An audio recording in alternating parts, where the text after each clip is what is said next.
Ya, vamos a hacer un pequeño repaso de lo que hemos avanzado dentro de la clase.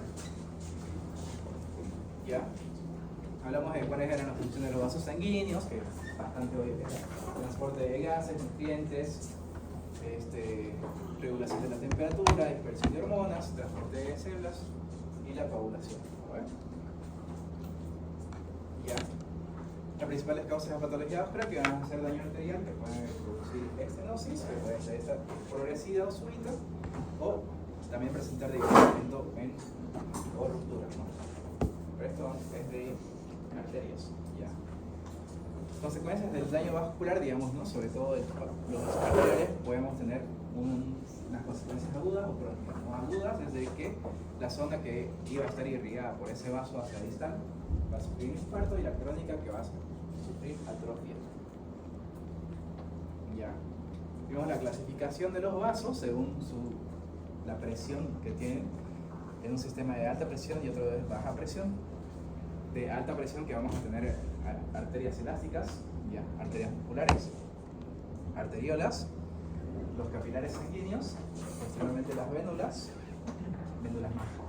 venas más grandes, y posteriormente las venas principales, ya, o sea, las cavas. Ya. ¿Se acuerdan cómo pasaba la sangre desde los capilares hasta el corazón? Todo el mecanismo de cómo se propulsaba a través de las venas. ¿Ah? Aplastamiento más que otra cosa, ya, por compresión de los músculos que están adyacentes, y van a pasar hasta una zona que ha sido aplastada, digamos, ¿no? Hacia otra más superior, y va a evitar el reflujo a través del mecanismo de válvulas. ¿Ya? Si falla el mecanismo de válvulas, ¿qué pasa? ¿Ah? La sangre vuelve y los vasos se dilatan, y eso se llama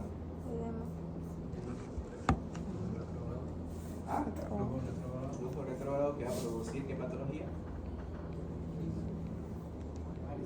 Varices, exactamente. ¿Ya? Esto, bueno, vimos cómo está organizado una arteria elástica, cómo se disponen las fibras de elastina. Acá una arteria muscular, como va a tener una capa elástica interna, una elástica externa, y en el medio la capa muscular, su capa íntima, ¿no? Y vemos de que las patologías, la mayoría de las patologías arteriales van a cursar con cambios que van a ocurrir entre la íntima y la capa elástica íntima.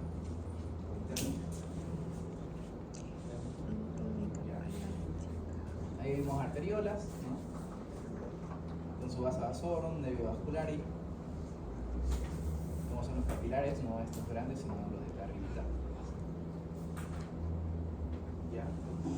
Vimos que el endotelio tenía que estar en un ambiente que tenía que ser tranquilo para él, para estar en su función hemostática normal, y que una vez pasa cualquiera de estos momentos, ¿cierto? Una pregunta. Así como los capilares tienen sus propios vasos chiquititos, ¿y esos chiquititos quién los alimenta? ¿Quién les da? ¿No los capilares? No, el vaso vasorum, el nervio vasorum, ¿de dónde sacan sus nutrientes ellos? ¿Verdad? O sea, cuando hablamos de microvascularidad, vemos de que en todo el cuerpo vamos a tener una gran cantidad de capilares sanguíneos, digamos, ¿no? Estos van a venir de pequeñas arteriolas y así sucesivamente, digamos, ¿no? Aproximadamente, ¿cuántos kilómetros creen ustedes de capilares sanguíneos tenemos en el cuerpo? Esa fue pregunta de Isabel. ¿Ah? ¿Perdón? Más, mucho más. ¿Ah? Era como el ancho de la Tierra, ¿no? Cerca de 200 kilómetros, ¿ya? No. Fuera todo el Solamente capilares sanguíneos. Si juntamos un capilar y lo interponemos frente a otro, ¿no? Cuando una persona tiene sobrepeso, digamos una persona obesa, aumenta la cantidad de capilares sanguíneos que tiene que tener. Obviamente, ¿cuánto aumenta por cada kilo?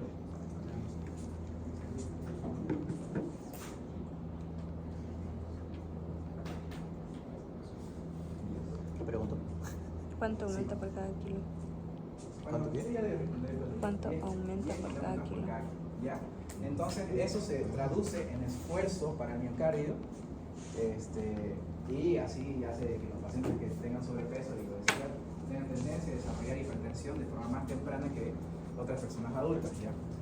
Entonces, esos gran cantidad de capilares son los que van a agarrar y van a nutrir, digamos, ¿no?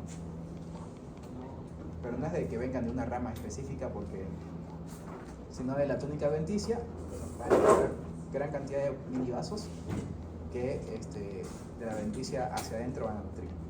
Pero digo, esos mini vasos igual no necesitan. Claro, o sea, viene de alguna rama, etc., dependiendo de la zona en donde se encuentren, digamos, ¿no? Pero no es de que, qué sé yo, como el hígado, que va a tener su arteria propia, digamos, ¿no? Va a irrigarse de sí misma, digamos, sino de el intersticio que va a tener. ¿Ya?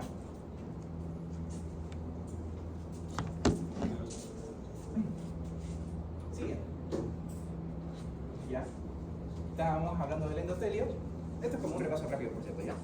Que vamos a tener un estado basal, que va a ser donde el endotelio va a estar feliz, tranquilo y peleando, que tiene que estar normado por una tensión, flujo laminar y autoestimulación o estimulación de factores de crecimiento, ¿ya? Si ocurren situaciones de estrés para el endotelio, que son todas estas de acá, el endotelio se va a pasar a una fase activa, una fase que va a promover inflamación, ¿ya?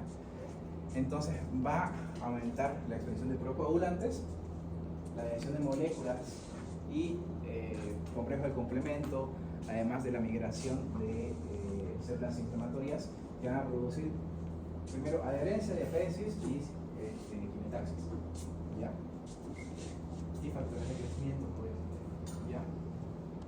Entonces, eso en términos crónicos va a producir un cambio entre el endotelio, su lámina basal, y la lámina elástica íntima de los vasos arteriales, que va a producir una migración de fibroblastos, tanto de células mesenquimales que van a estar circulando por la sangre, como de la presión muscular, ¿no? Porque acuérdense que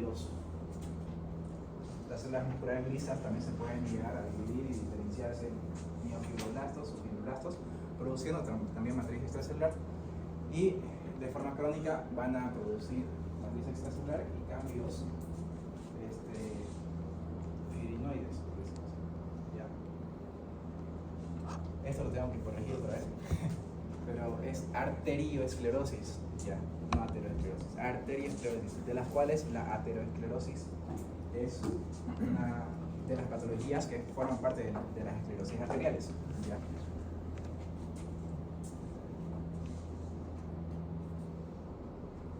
Hablamos de que la arteriosclerosis se va a dividir en arteriosclerosis hipertensiva, ¿no? Hiperplasia fibromuscular de la íntima, estenosis de la media o de Muskelberg, y la ateroesclerosis como tal, ¿ya? Entonces hablamos que la arteriosclerosis hipertensiva tenemos de tres tipos, dos crónicas y una aguda, ¿no? Que van a estar mediadas por la presión arterial, y hablamos de la presión arterial, etc. Hablamos de la etiología de la enfermedad hipertensiva, ¿no? Que el 95% van a ser idiopáticas, digamos, primarias. ¿Ya? La fisiología normal del control de la presión, el sistema renina, angiotensina, aldosterona, y pasamos a patología vascular hipertensiva, donde como primero vamos a tener la arteriosclerosis hialina, que vamos a tener en la parte debajo de la íntima hasta la membrana elástica interna un aumento de matriz extracelular de características hialinas. Hialino significa como vidrio, ¿ya? Entonces, vamos a tener esa formación fibrinoide, ¿ya? La arteriosclerosis hiperplásica que se va a dar cuando tenemos pacientes que tienen cambios de forma crónica, más que todo, ¿no? De 200 a 130 se va a presentar frecuentemente en pacientes que tengan insuficiencia renal, porque suelen manejar tensiones arteriales muy altas. Y vamos a encontrar una lesión incapaz de cebolla, que va a ser clásico, ¿ya? Debido a un engrosamiento mucinoso de la íntima. Pero este engrosamiento de incapaz de cebolla está mediado más que todo por células. El anterior era solamente por matriz extracelular.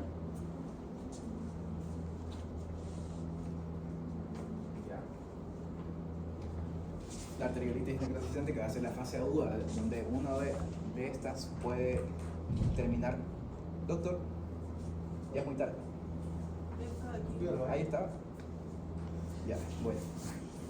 Entonces, donde los vasos se van a claudicar, van a tener una porción central donde se va a producir necrosis. Y después, cuando pase el espasmo, van a presentar estas características de acá, donde vamos a tener uno, edema, ¿no?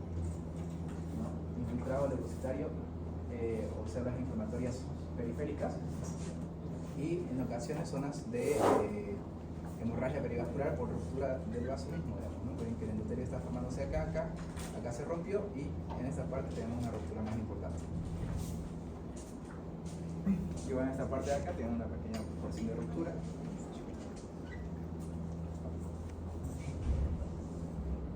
Ya.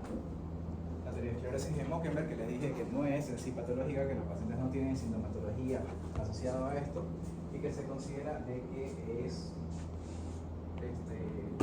por degeneración senil, ¿no?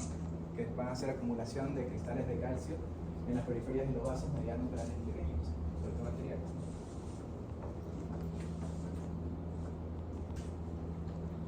La hiperplasia fibromuscular de la íntima, cuando vamos a tener un daño inflamatorio, pero este va a ser no mediado por mecanismos de acción arterial, sino por mecanismos inmunológicos. Ya puede ser por reacciones autoinmunes, y lo más frecuente es de que sea por secundaria trasplantes de órganos, ya, donde la sangre del hospedador va a reaccionar contra el endotelio del órgano que ha sido trasplantado, ¿no?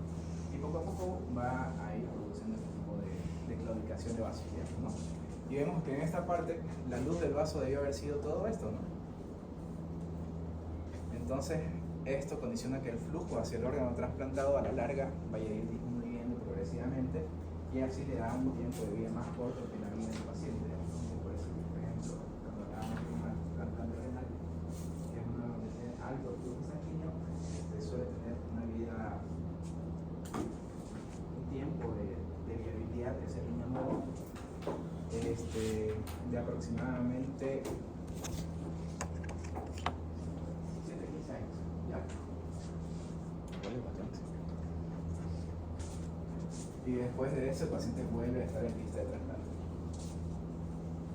Si es que no hace antes insuficiencia. Entonces, la aterosclerosis es la enfermedad esclerosante de las arterias más conocida, y que de la que más se habla, porque es también de la que mejor se puede prevenir con cambios en la dieta, etc.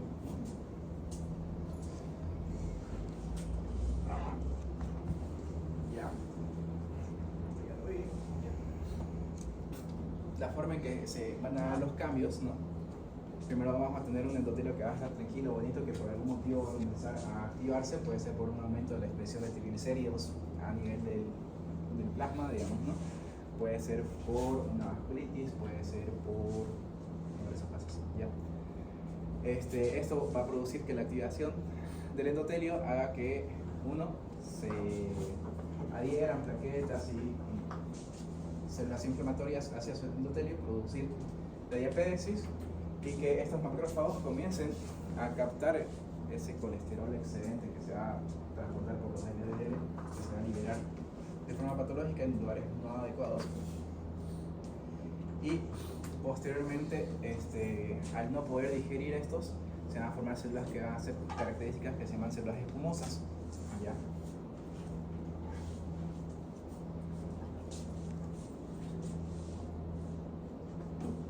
Y que va a terminar con esto, ¿ya? Una lesión que va a estar grande, un cambio de la estructura del endotelio, de la porción íntima, y cambios de fibrina, depósito de fibrina en esta parte de acá, fibrosis, células espumosas y depósito de lípidos que van a ser en forma de cristales, ¿no? Como una bolita.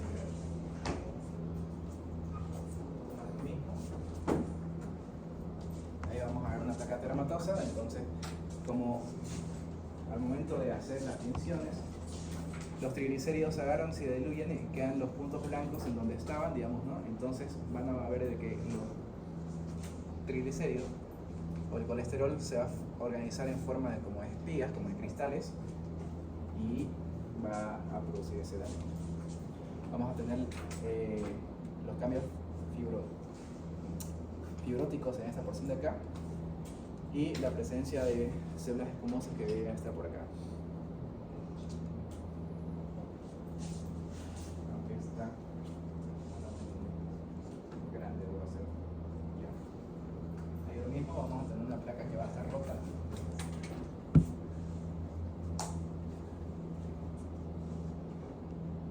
Que es algo de lo que ya hablamos. El tratamiento, que es la revascularización, que esta puede ser endovascular o por vía quirúrgica. ¿Se acuerdan?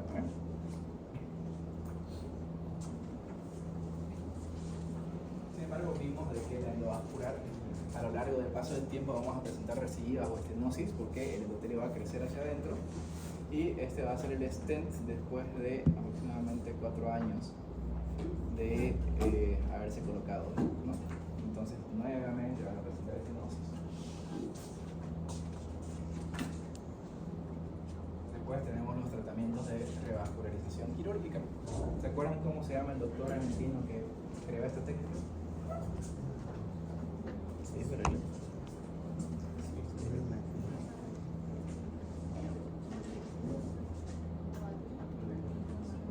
Un nombre bien argentino.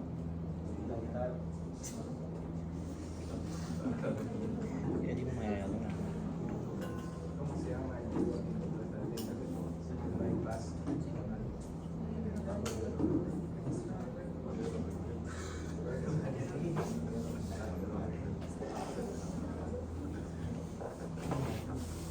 Por cierto, tiene las guías en su teléfono.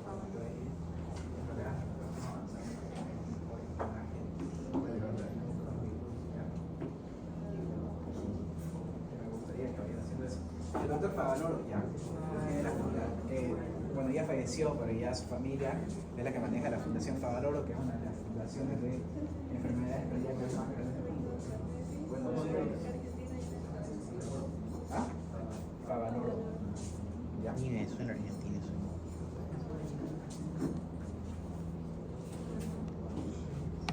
Ya. Después otras complicaciones que vamos a tener va a ser la ruptura y el encurtamiento de la pared. Ya. Cuando hablamos de encurtamiento de pared y ruptura, digamos, vamos a hablar de términos de aneurisma y disección aórtica. Ya. Aneurisma, se acuerdan que es como un diótico que se forma por todas las capas del vaso. Ya.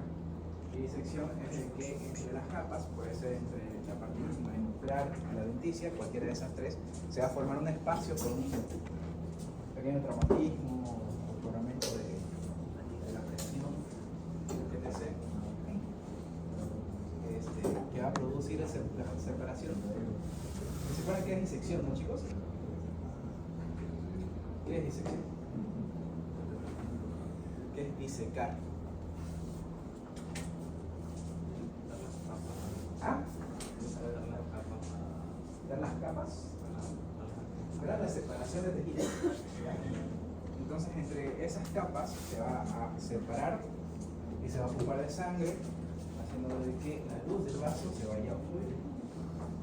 ¿Ya? Entonces, cuando hablamos de aneurismas, tenemos de diferentes tipos, ¿no? Verdaderos, que pueden ser fusiformes, saculares, pseudo aneurismas y la disección aórtica. ¿Ya? ¿Por qué se llama pseudo aneurisma este de acá?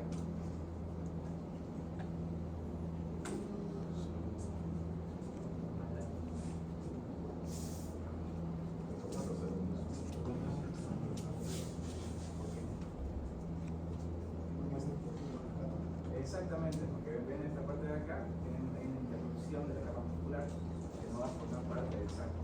¿Ya? Entonces, este de acá va a tener tendencia mucho más fácil de romperse.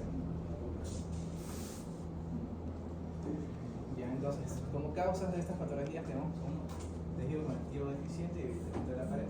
¿Ya? Como tejido conectivo deficiente, como tenemos como gran ejemplo el síndrome de Marfan, ¿Se acuerdan algo del síndrome de Marfan en genética?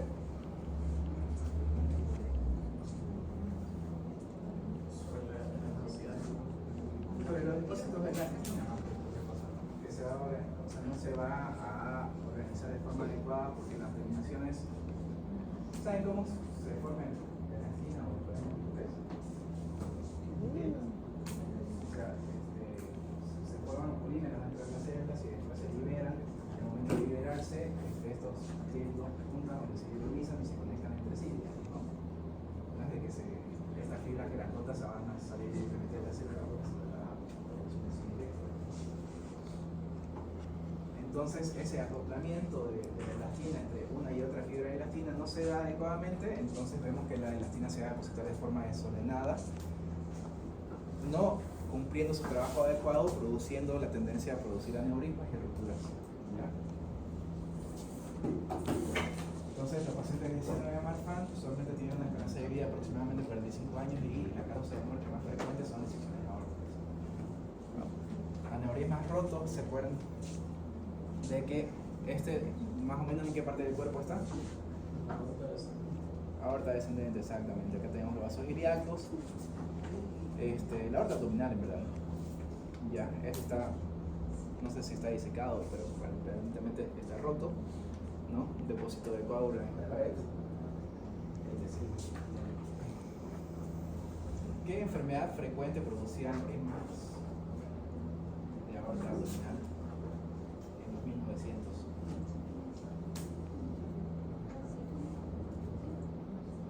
¿Quién dijo? Sí, perfecto. Ya, en la sífilis terciaria, parte de la neuropatía, teníamos la alteración de aparición de organismos grandes. ¿Esto qué es?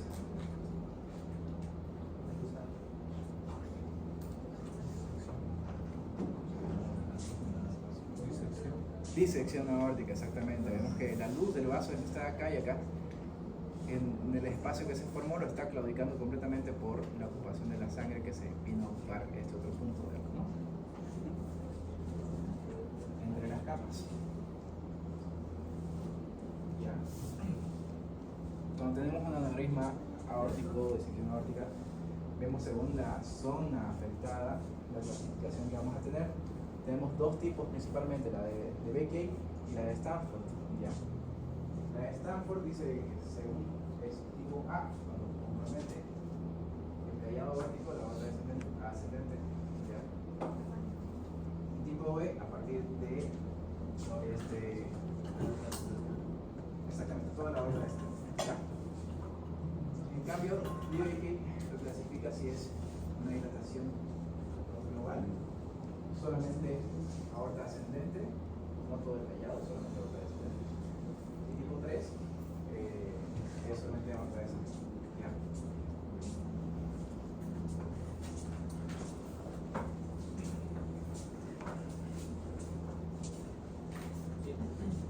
Entonces, quirúrgicas, ¿cuáles son? ¿Cuáles pueden recibir tratamiento quirúrgico? O corrección.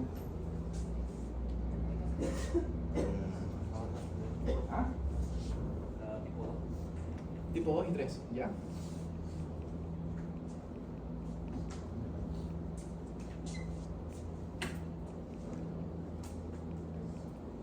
Ahí tenemos probables opciones cuando hablamos de la corrección de aneurismas. Ya, pueden ser tratamientos endovasculares.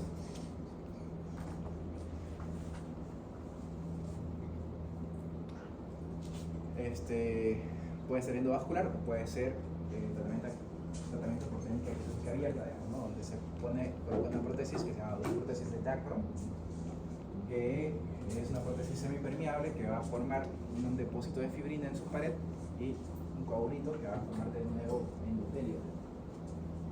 Ya. Acá cuando hablamos de aorta abdominal, siempre hablamos de que es quirúrgico cuando es por debajo de las arterias renales. En caso de ser superior a las arterias renales, se puede hacer un bypass. Pero eso ya corresponde a cirugía abierta. Y nos quedamos acá, ¿vale? Hasta acá todo claro, no hay preguntas, todo bien. Entonces cuando hablamos de vasculitis van a ser diferentes grupos de patologías que van a ser infecciosas o no infecciosas, y las no infecciosas pueden ser por depósito de inmunocomplejos, ya, anticuerpos anticitoplasmas de los neutrófilos o NET, y anticuerpos antinucleadas endoteliales y de leucocitos T autorreactivos, ya. Ahorita vamos a desglosar un poquito más cada uno. Ya. Entonces cuando hablamos de una vasculitis asociada a un inmunocomplejo es de que la vasculitis se van a formar inmunocomplejos, usualmente inmunoglobulina G, que no es tan, perdón, inmunoglobulina M, que no es tan específica. Ya. Y al no ser tan específica va a poder producir un mecanismo de mimetización molecular, en donde, qué sé yo, de la superficie de tal virus, como por ejemplo pasa en chikungunya, que produce poliartritis, esa superficie de ese virus va a tener una similitud con las proteínas de cierto tipo de tejido, haciendo de que después el anticuerpo ya activado vaya y se deposite en esos lugares y las células inflamatorias vayan a reaccionar contra ese tejido. ¿Ya? Bueno, puede ser medicamentosa o secundaria a infecciones. ¿Ya? Entonces, cuando hablamos de anticuerpos anticitoplasma de los neutrófilos o NET, ¿se acuerdan de que los neutrófilos producían esta forma de muerte, que es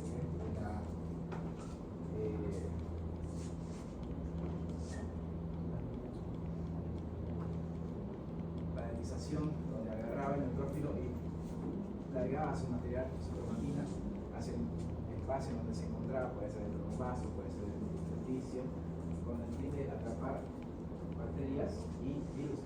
A ver, y así,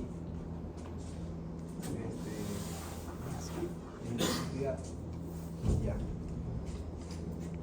¿Qué lo voy ahí? Ya, entonces vamos a tener dos tipos de polivasculitis asociado a ANCAS, que va a ser la antiproteinasa 3 y la antimeloperoxidasa. Ya, antes era conocido como E-ANCA y la otra como P-ANCA, pero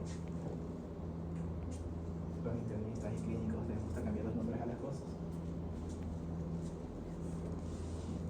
Ya, los P-ANCA están asociados siempre al uso de medicamentos, ya, como el propetil duracilo. Los anticuerpos frente a células de infectos T que van a ser autorreactivos. Ya cuando pasemos inmunología, vamos a ver que los linfocitos T, se acuerdan de que en el timo son expuestos hacia los cuerpos, y si este reacciona, muere. Sin embargo, hay siempre una probabilidad de que hay un grupo de linfocitos de que sobreviva a eso y que posteriormente comience a producir actividad frente a proteínas propias. Entonces, esa va a ser la forma que se va a desencadenar esto, ¿no? Entonces, se pueden presentar anticuerpos frente a células endoteliales, como alguna vasculitis, como la Kawasaki,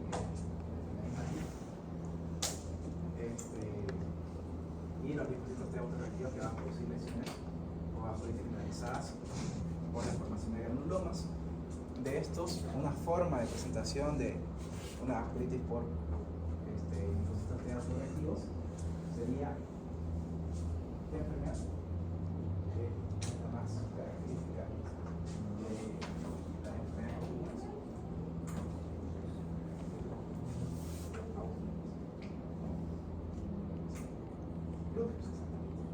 ¿Ya?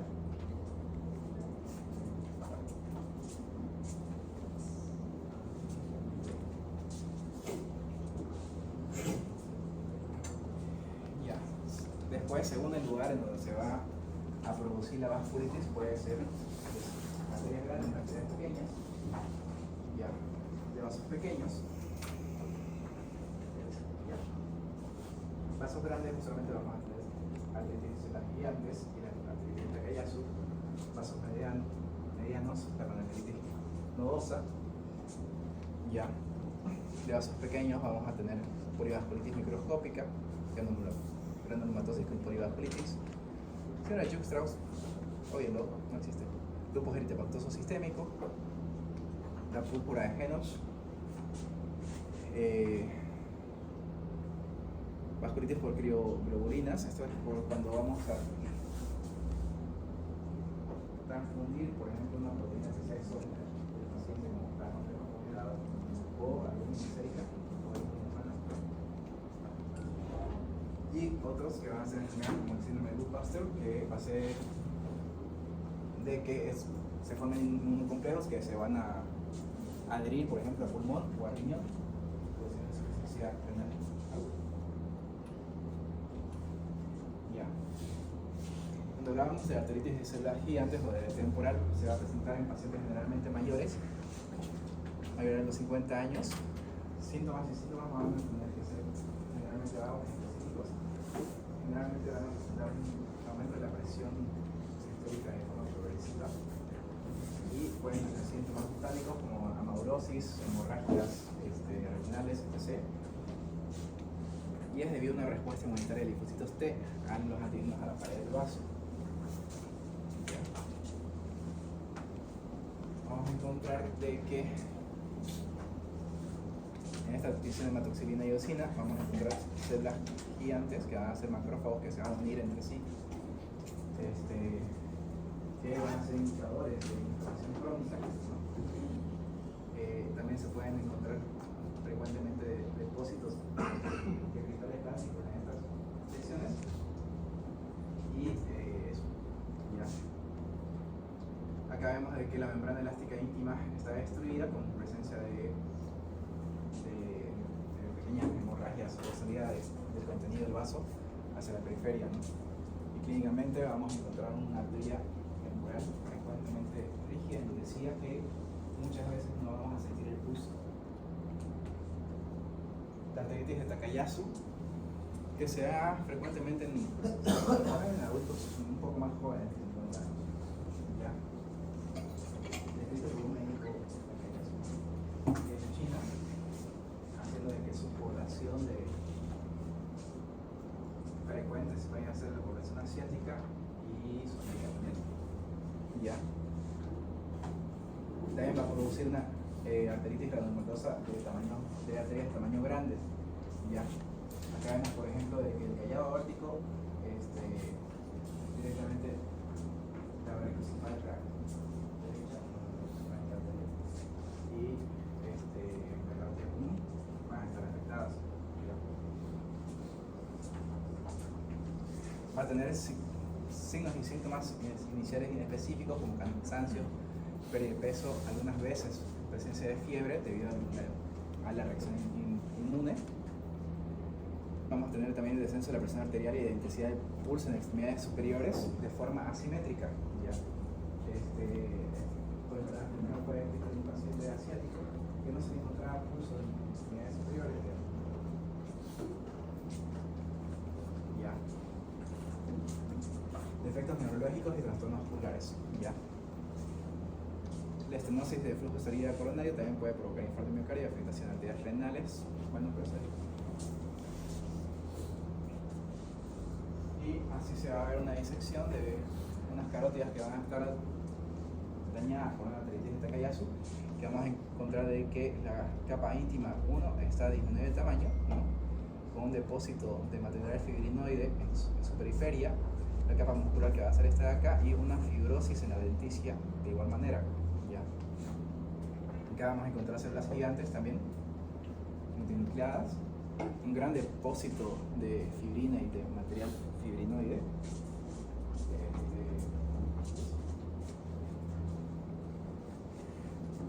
La panarteritis nodosa, que va a ser dada en pacientes adultos jóvenes menores de 35 años. Pero esto se va a dar en vasos que van a ser más pequeños, como pueden afectarse coronarias, pueden afectarse ya vasos radiales, orbitales, etc., renales. Ya. Hallazgo sistémico pueden presentar malestar, fiebre y pérdida de peso. no son específicos y la afectación vascular es muy dispersa. Ya. Si por ejemplo se da la vasculitis en arteria mesentérica, ¿qué vamos a presentar en el paciente?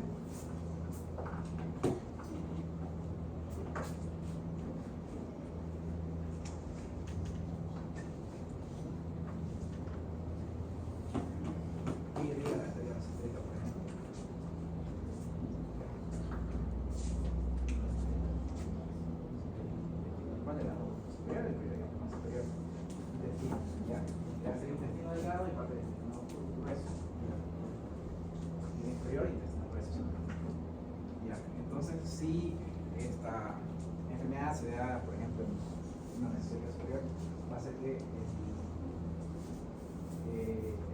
todo el intestino va a presentar síndrome de arteria mesentérica, que se va a realizar con una pérdida de peso, dolor abdominal frecuente, donde en sí, si bien va a ser un síndrome de arteria mesentérica, la patología en sí va a ser una pulmonatitis nodosa. Si por ejemplo se da en las coronarias, vamos a tener una persona que va a ser joven, sin enfermedades base, que de pronto va a presentar anginas que pueden ser estables o no estables, o cuadros coronarios agudos, ¿no? Y así sucesivamente, dependiendo de dónde se vaya a presentar.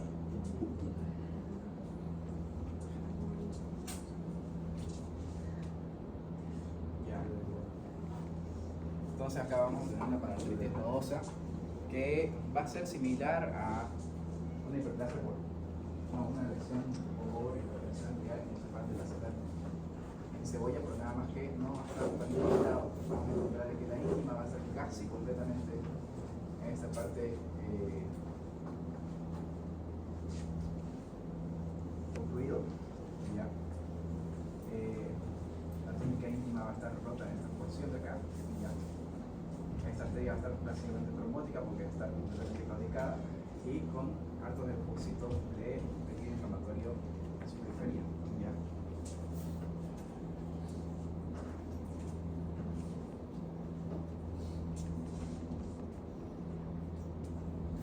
La enfermedad de Kawasaki todavía no ha pasado pediatría, ¿no?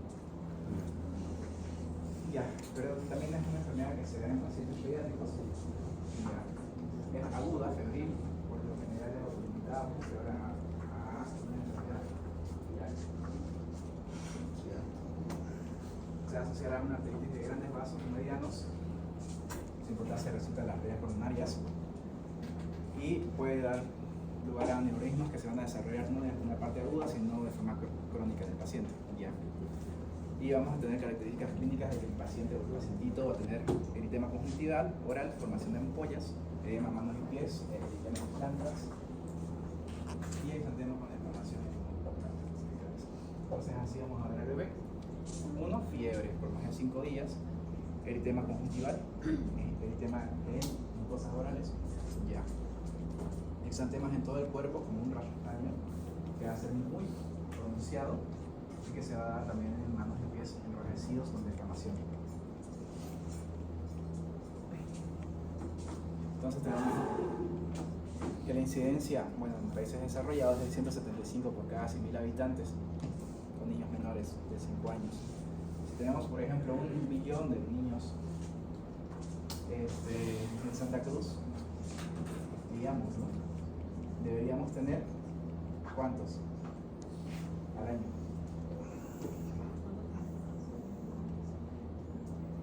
Que es 1750, ¿no? No sé de qué es una enfermedad que es frecuente, sí.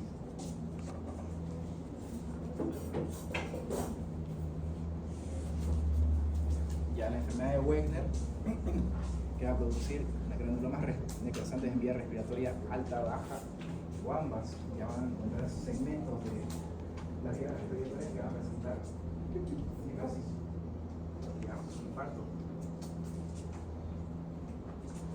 Sobre todo en pulmones, vías respiratorias altas, pero también puede afectar regiones. Vamos a ver la imagen. Ya. Vean estas zonas de necrosis que es parecido a una caverna por tuberculosis. Pues no es una caverna por tuberculosis, porque es un paciente por tuberculosis. De momento, de hacer las TIMS, de hacer la histopatología, lo que vamos a encontrar va a ser un depósito de células gigantes, formación de granulomas, pero no clasificantes, que son característicos de la enfermedad por tuberculosis. Aunque los vasos van a encontrarse clavicados y rotos.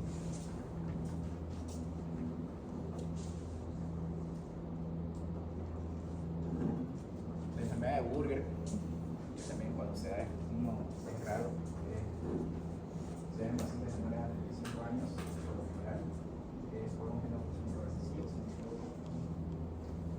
¿Ya? ¿Saben cuál es el fenómeno de Raynaud?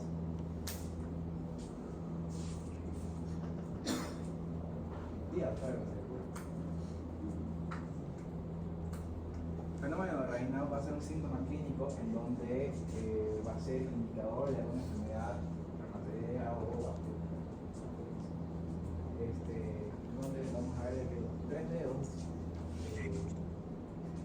proximales, ¿sí? O tercer, cuarto y quinto dedo de la mano van a presentar isquemia al momento de que el paciente se vea expuesto a diferentes estímulos como frío, vibración o alteración psicomotriz. Se asusta y presenta isquemia. Uno se pone nervioso y presenta isquemia. Va a exponer un tema o va a dar un examen y presenta sus 3 dedos que van a estar distintos. ¿Ya? Sí, sí.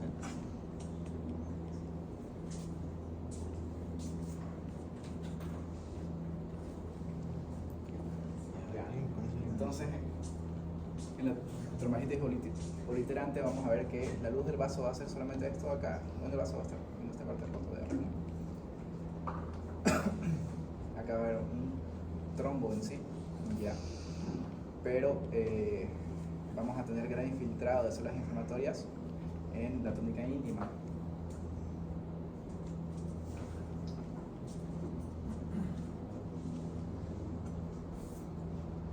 Ya cuando se da esto, acá es bastante triste. Tuve una paciente de 32 años que hasta sus 30 años tuvo una vida completamente tranquila y de pronto comenzó con sus dolores de vasculitis. A los 6 meses hizo un síndrome coronario agudo, tuvo que entrar a cirugía para salir de una traumatismo cardíaca. La chica tenía 2 hijas pequeñas.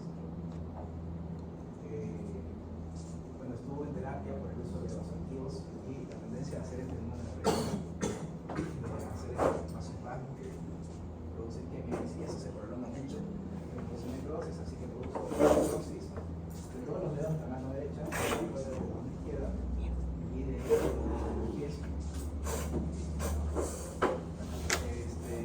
Donde tuvimos que proceder a hacer amputaciones y aproximadamente a los 7 meses ella presentó otro cuadro de síndrome coronario agudo que hemos sobrevivido de antes. Pero imagínense tener una vida completamente normal y que en 3 años desarrollar una enfermedad horrible que sea por predisposición genética.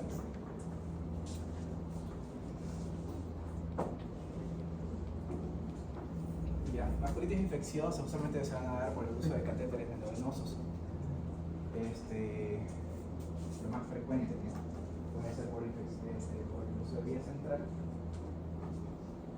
o por un uso de vía periférica. Es más frecuente cuando el paciente está siendo alimentado por forma parenteral. ¿Ya? ¿Por qué? Porque esos alimentos, sobre todo los lípidos, tienden a comenzarse trombos. ¿Ya? Puede ser bacterias hongos como aspergillus como coreano, ¿no? Es menos común de que sea por una infección que se dé dentro de los vasos, como una también endocarditis infecciosa. ¿Ya?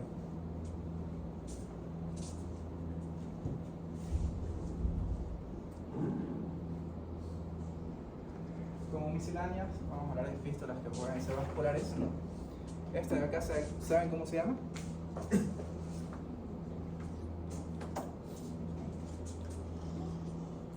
Ay, se lo he visto.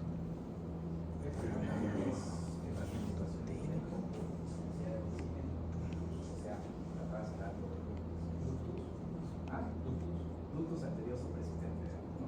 Que después en las personas adultas eso se forma un tejido fibroso donde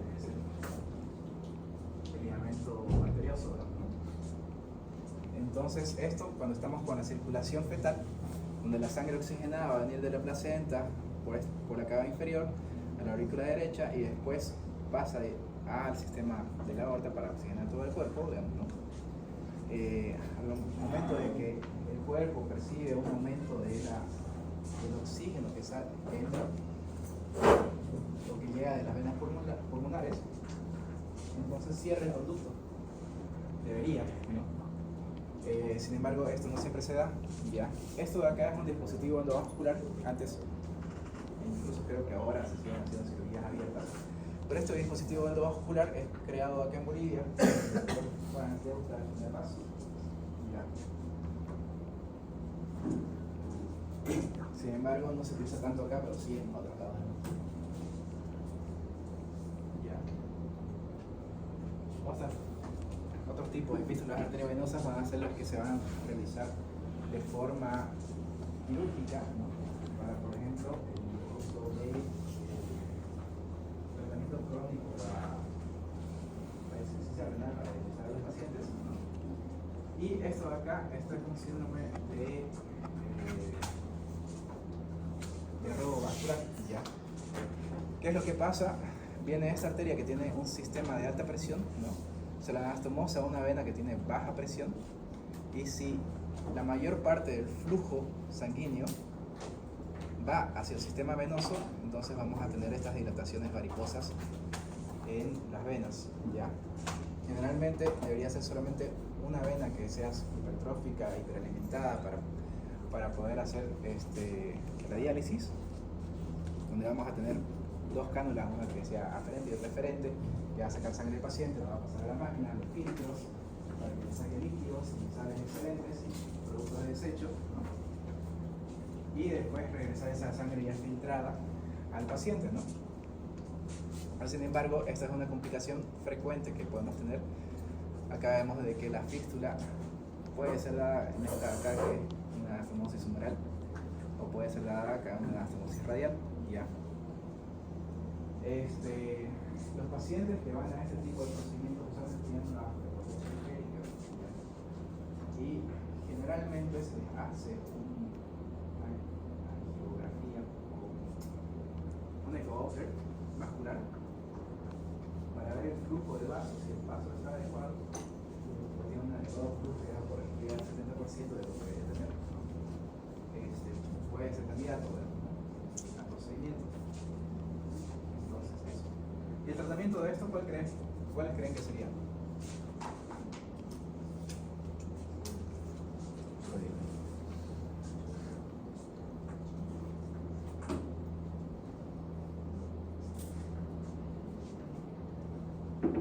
¿Qué creen que sería el tratamiento de esta cosa acá? Vean. Que un cortecito se le sale al paciente hinchado, ¿ya? Porque estas venas, digamos, se pueden secar. Se rompe, sangra y no se va a romper.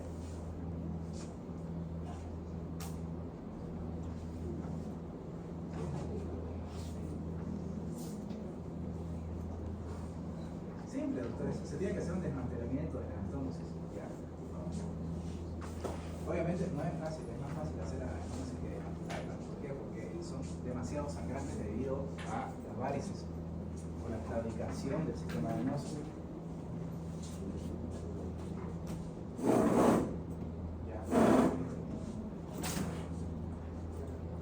Acá está el doctor Franz Deuter, que es el que le dije que es un hijo de alemanes que nació en La Paz, hizo cardiología intervencionista y decidió hacer ese dispositivo que les mostré. Ya, ahí, con un niño de por allá. Acá les voy a mostrar cómo funciona más o menos esto. Ya. Se introduce el catéter, se llega a hacer conducto arterioso persistente. Ya, ese fue el primer prototipo que hizo, que era desenrollar un cono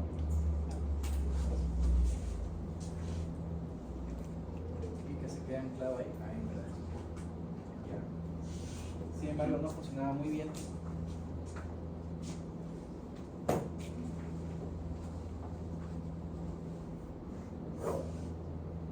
uno tenía que tener más o menos un poco de suerte que al momento de acoplarlos quede bien acoplado a esa posición.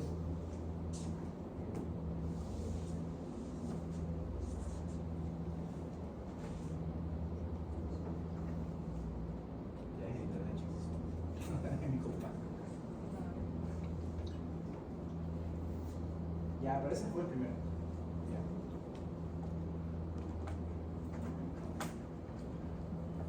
Y este es el nuevo dispositivo que tiene un sistema de que se dilata a sí mismo al momento de acoplarlo. Entonces uno dilata una primera parte, ya, y esta segunda parte queda semi dilatada hasta que queda acomodado en el lugar y posteriormente se lo termina de dilatar, ya.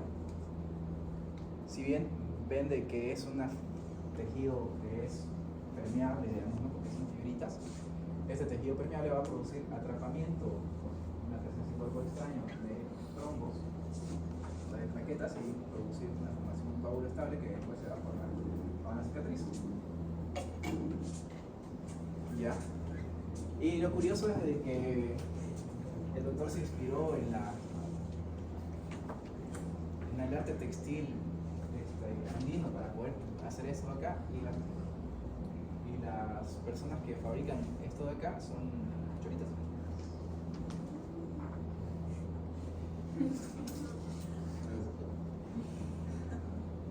Bueno, ¿dudas, preguntas hasta ahora? Son niveles chicos.